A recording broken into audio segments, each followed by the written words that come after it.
In today's first reading from the book of the prophet Isaiah, there's this king Ahaz who is in the line of King David, and he's having political troubles, basically. And he wants to make an alliance with Assyria, that was the main ruling power at that time. And so God sends the prophet Isaiah to Ahaz basically to tell him, don't do this. What you need to do is you need to trust in God. And God will protect you from this great nation of Assyria and other nations also. But of course, Ahaz is not willing to listen. And this is why God inspires Isaiah to say, go to meet Ahaz and say to the king, ask a sign of the Lord your God. Let it be deep as Sheol or high as heaven. In other words, this is a great, great sign.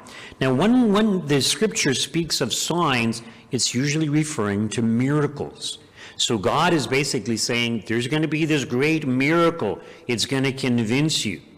Now, it mentions that Ahaz refused to ask for a sign. Basically, he didn't want to change his mind. He wanted to trust in his own ideas instead of trusting in God. Usually the problem is that the people have turned away from God. It was the role of the king to get the people to turn back to God. It's when people turn back to God, that's when things go well. But Ahaz is trusting in himself, trusting not in God. It's kind of a repeat of what took place in the Garden of Eden with Adam and Eve. Instead of trusting in God, they trusted the serpent, they trusted in themselves, they thought they could find happiness and a solution to their problems or whatever it was. So instead of turning to God, instead of trusting in God, they turn away from God, they turn to other things. This is exactly what Ahaz was doing.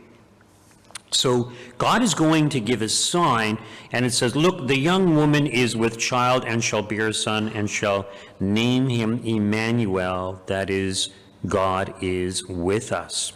Now, the translation isn't quite correct. The term for young woman also means the virgin. So the virgin is with child and shall bear a son and shall name him Emmanuel, or call him Emmanuel, which means God with us. So in other words, this child will be God with us. It will be Jesus Christ. Now, the young woman with child, well, that's not so unusual.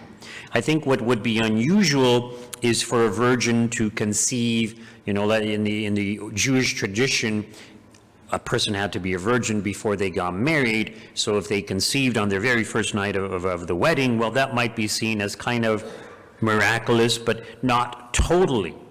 So for this prophecy to be fulfilled, it has to be a virgin who doesn't just conceive, but the virgin is with child. She's still a virgin.